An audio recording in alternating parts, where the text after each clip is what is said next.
Il existe des personnes qui ont le talent de te faire dérailler, de te faire disjoncter.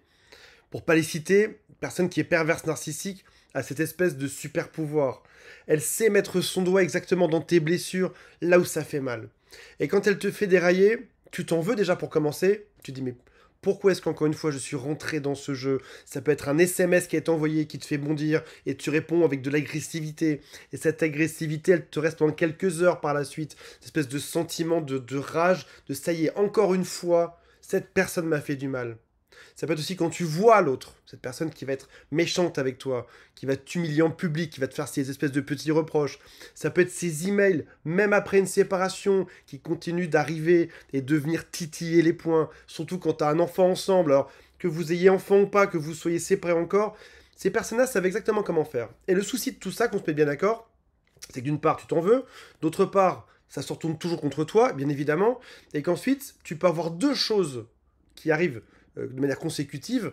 Tout d'abord, c'est l'espèce de rumination, c'est-à-dire que tu y repenses, tu t'énerves, tu te dis je dois pas m'énerver, tu t'énerves, ensuite tu t'en veux de t'être énervé, et tu rumines. Cette personne, encore une fois, a réussi à m'énerver, et tu peux avoir une espèce de paranoïa ou d'hypervigilance.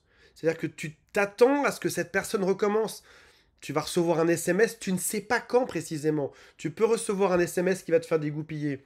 Tu peux recevoir un email qui va t'énerver à nouveau. Tu peux avoir une interaction avec cette personne que tu croises et ça va de nouveau monter en toi. On va aujourd'hui 4 étapes pour ne plus réagir, pour réussir à garder son calme, qu'on se mette d'accord. Cette personne sait exactement où appuyer. Sur ton ego, sur tes failles, sur tes blessures d'enfance. Ça fait mal et au final, c'est de la manipulation, c'est du contrôle. Une personne qui sait exactement te bouger comme une marionnette, qui sait t'énerver, est une personne qui a du contrôle sur toi, qui a une forme de pouvoir sur toi. Et de manière évidente, si jamais tu n'es plus réactif, alors tu n'es plus manipulable par cette personne. Alors, toute première chose avant de démarrer et de parler du sujet, de comment faire pour arriver à récupérer ce calme intérieur, c'est d'écouter son instinct. Il y a quelque chose en toi qui fait que tu peux déjà prévoir ça.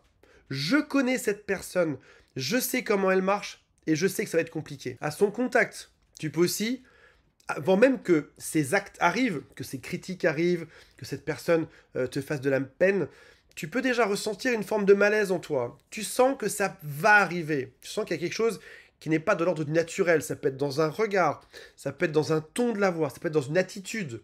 Tu sens que cette chose peut arriver. Et ça peut être également après l'interaction, après l'avoir vu, c'est typiquement se douter que ça va recommencer. Je projette, je visionne que ça va recommencer. Alors aujourd'hui, notre objectif, il est clair, c'est rester de marbre et surtout se dégager de quelque chose qui est atroce dans ces situations, c'est ce qui s'appelle l'hypervigilance.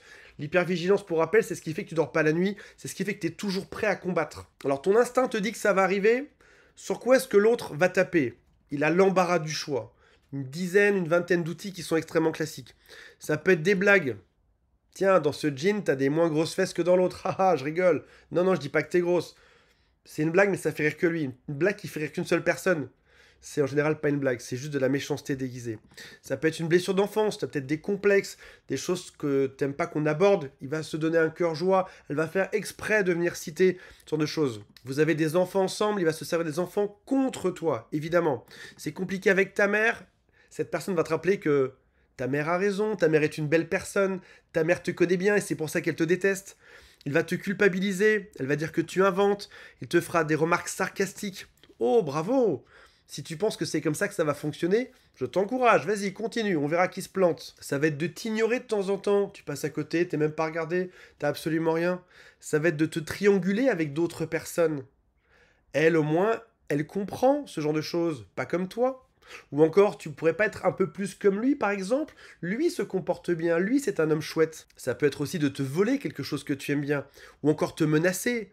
Tu verras ce qui se passe si tu continues comme ça. On verra qui aura des problèmes. Tu ne sais pas de quoi je suis capable. Alors, ça fait très CM2, je vous l'accorde, et c'est à peu près le niveau mental d'une personne qui est perverse narcissique. On est vraiment sur des choses qui sont plutôt basses.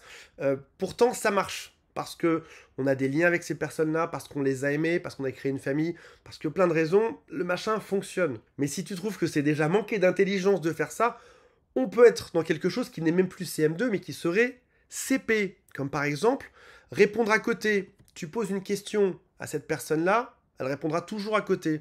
Alors, C'en était une blague avec mes amis à l'époque. Je disais, voilà, je vais lui envoyer un message. Vous allez voir que cette personne ne répondra pas à ma question. Des questions simples. À quelle heure avons-nous rendez-vous ce soir? Je tapais le message. On pariait 1 euro au-dessus. Et en effet, j'envoyais ce message tout simple. À quelle heure avons-nous rendez-vous ce soir? Cette personne répondait, on n'a plus de tomates à la maison. Ou encore, c'est répondre à ta question par une autre question, de manière à ce que jamais rien ne se résolve, de manière à ce que tu t'énerves tout le temps. Ça peut être aussi de te répéter les mêmes mots, les mêmes phrases 10 fois, 20 fois. Il n'arrête pas, t'as beau répondre à quelque chose, il va recommencer, juste pour te rendre fou. Ça peut être de te parler très fort. D'un coup, il va commencer à hurler. Alors, tu vas me dire, Antoine, les gens ne peuvent pas faire ça. Les gens peuvent faire ça. Par exemple, tu es en pleine discussion, et tout à coup, il y a sa voix qui commence à augmenter de volume. Tu sais même pas pourquoi, tu es en train de parler des tomates, et sa voix commence à devenir celle-ci. Tu comprends pas, c'est pas beaucoup, tu as juste monté un peu la voix. Cette personne a monté sa voix, mais c'est déjà assez pour que ce soit gênant, en fait. Pourquoi monter sa voix? Tout d'un coup, il va parler beaucoup moins fort. Quand je vous dis, c'est école primaire. Quel est son objectif? Te faire dégoupiller. Tous les prétextes seront bons. On se rappelle de ce marionnettiste qui bouge sa poupée. S'il arrive à t'énerver, il a gagné. Même t'entendre râler au loin, même dans le cadre d'un divorce qui a eu lieu il y a 5 ans, il te fait encore râler, il a gagné. Ça signifie qu'il a encore du pouvoir sur toi. Tu es en train de râler dans ton lit la nuit, tu es en train d'en parler à un ami, même 5 ans après, il a gagné. Il a le pouvoir. On parle de lui et il a le pouvoir de jouer sur tes émotions. Ça peut être aussi de rendre ta vie compliquée, de te faire perdre confiance en toi, de te ridiculiser, de garder le contrôle, la suprématie. Je suis le Dieu absolu qui peut contrôler les émotions de cette personne. Alors comment retrouver son calme intérieur, sa sagesse, sa zénitude? Ces attaques, il les fait à tout le monde sur Terre. C'est pas spécifiquement sur toi. Je te donne un exemple. Quand tu vas acheter une baguette de pain le matin, si jamais la boulangère n'est pas de bonne humeur, tu as deux façons de prendre ça. La première chose, c'est que tu te dis, cette boulangère n'est pas de bonne humeur après moi parce que j'ai fait quelque chose de mal. Autre façon de voir les choses, tu te dis, la boulangère a peut-être été de mauvaise humeur toute la matinée, avec tous les clients qui sont passés. Rappelle-toi que tu as affaire à une personne qui est défaillante. On parle d'une pathologie mentale. Donc, il t'énerve, c'est juste sa façon d'être. Il a énervé ou elle a énervé toutes ses relations amoureuses précédentes, toutes ses relations après. Deuxième astuce, la règle des 24 heures. De ma vie entière, je peux vous le jurer, j'ai regretté toute réponse faite sous le coup de la colère avant 24 heures. Tu es sur le point d'écrire, tu as même la phrase qui est géniale dans ta tête. Tu sais exactement ce que tu vas envoyer, tu la regrettes de manière évidente. Le lendemain, tu dis, mais qu'est-ce que j'ai pas fait là? Et tu t'en veux. Pourquoi est-ce que j'ai répondu ça? Je passe pour quelqu'un d'instable, etc. On a chacun une vitesse émotionnelle pour monter dans les tours et on a aussi chacun une vitesse émotionnelle pour descendre dans les tours. Moi, c'est à peu près 25 à 30 minutes. Si je vais me balader, je fais un tour au frais, tout mon système qui retombe et ça va. Tu n'as jamais intérêt à communiquer au moment où tu es dans le pic tout en haut. Troisième point, quand quelqu'un veut te faire dégoupiller, quelle est la meilleure arme que le silence? Ne rien dire. Si jamais un comédien est sur scène, son super pouvoir, c'est les spectateurs. S'il n'y a plus de spectateurs, sa carrière est finie. Cette personne perverse narcissique, le jour où tu ne réagis plus, c'est fini. Il n'y a plus de jeu, il n'y a plus de manipulation, il n'y a plus de contrôle, il n'y a plus de domination. Quatrième point qui est le plus important, et avant ceci, je vous rappelle qu'il y a un quiz en dessous qui s'appelle est-ce que cette personne est perverse narcissique ou pas? Visualise une barrière, vraiment une barrière physique. Mais ne me mets pas dedans. Mais la barrière, moi je suis du bon côté de la barrière. Il visualise cette barrière qui te protège, qui t'entoure, qui t'englobe. C'est une barrière que l'autre ne peut pas venir pénétrer, même s'il est proche de toi. Je suis calme, je suis dans le contrôle de la situation. Ce que cette personne me dit ne définit pas qui je suis. Garde bien en tête une chose. Si tu es réactif, si tu réagis à ce que l'autre te dit, c'est que tes émotions sont de sa responsabilité. Là où en principe, tes émotions sont pas de la sienne, mais sont de ta propre responsabilité. Je suis responsable de mes émotions, pas lui, pas elle. J'en suis seul responsable. Ça, c'est dans l'absolu. À 90%, c'est le cas. On reste des humains, on est faillible et il y a 10% qui peuvent toujours nous énerver. Mais à 90%, je suis responsable de mes propres émotions. Parce qu'au fond de toi, si jamais tu t'énerves, c'est le signal que tu veux que l'autre change. Ce que tu dis inconsciemment quand tu t'énerves, c'est je veux que tu changes.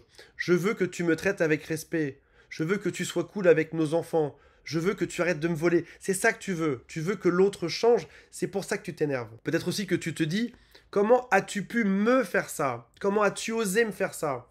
Tu as dépassé des limites que je n'aurais jamais osé dépasser. Aujourd'hui, dis-toi bien ça, je suis responsable de mes propres émotions.